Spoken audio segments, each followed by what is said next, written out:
Somebody didn't want the Gray State investigated, explored, and unveiled. That's why David Crowley is dead. He was the writer and director of one of the most controversial movies in modern history, and somebody didn't want him to produce it.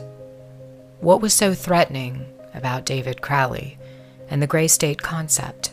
Like Gray State, many Hollywood films have depicted apocalyptic themes and end-of-the-world scenarios, yet the directors of these films are still alive. Roland Emmerich wasn't murdered after directing blockbusters 2012 and A Day After Tomorrow. Steven Soderbergh wasn't killed after his movie, Contagion. But David Crowley is dead, along with his wife and child. They were killed before the production could be completed.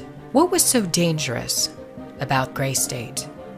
David Crowley claimed that his movie was based on real events, not Hollywood propaganda like you see in movies such as 2012. California is going down! God, you sound like a crazy person. The governor just said we're fine now. The guy's an actor, he's reading a script! So the Gray State is essentially an artistic representation of real aspects put into a fictional format. Once you open your eyes and start looking at all these trends like RFID, like martial law, like FEMA, like executive orders, you have to act within your own capacity to sort of, talk about this. A lot of people filter that into the political realm. A lot of people do other things like grassroots style. I mean, I'm a filmmaker, Danny's an actor. So we put our heads together and we started making a project that would act within our own faculty to portray that in a creative manner. So there's a story here.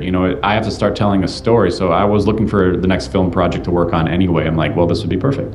And it's not really perfect because you have to kind of filter down all this stuff into a narrative storyline that's not just propaganda telling you what's going to happen next, like 2012 or A Day After Tomorrow. It's got to be a human story, and it's got to be enduring and compelling. The way we're different is we're independent, and we don't expect any participation from any studios just because of its contentious nature. I mean, anyone knows that Hollywood has not approached this topic so directly before. That's what makes Gray State so compelling. It's that different. Definitely the trailer is our best efforts to kind of show this world and expose these very real issues that exist in our world today.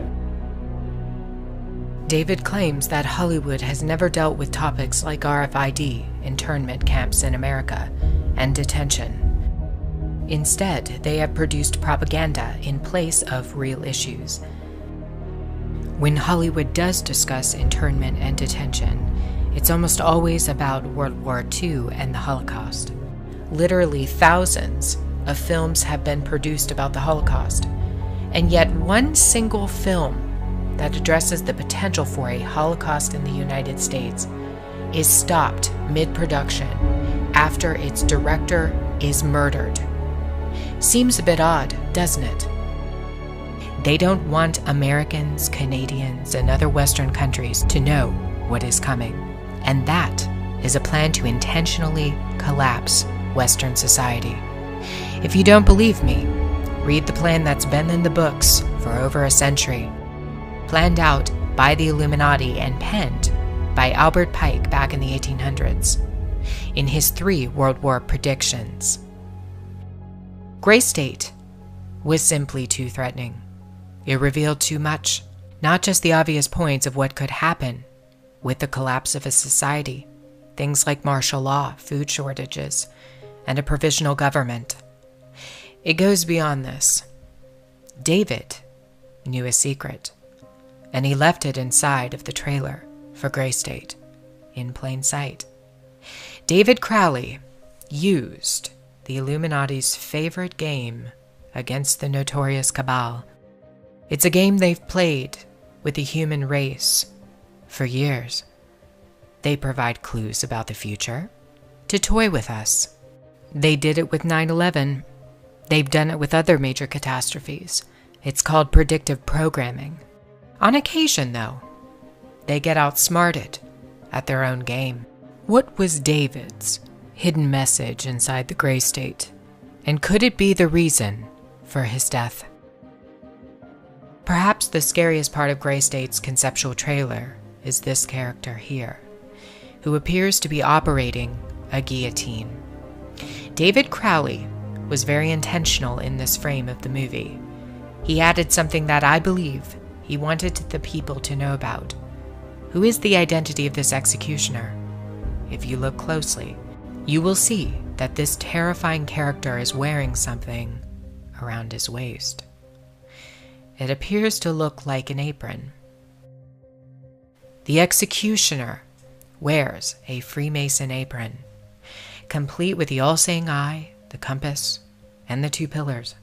I do believe David Crowley is trying to tell us something. He is telling us that the organization behind the French and American revolutions, the organization behind the Italian Revolution of 1830, the organization that outlined a plan to overtake the Vatican in a document called the Alta Vendita, the organization behind the Trail of Tears and the deaths of thousands of Native Americans under Freemason Grand Master Andrew Jackson, the organization behind the Ku Klux Klan in the United States post-Civil War and its rebirth in 1915, the organization behind the detonations at Hiroshima and Nagasaki during 33rd degree Freemason Harry Truman's presidency.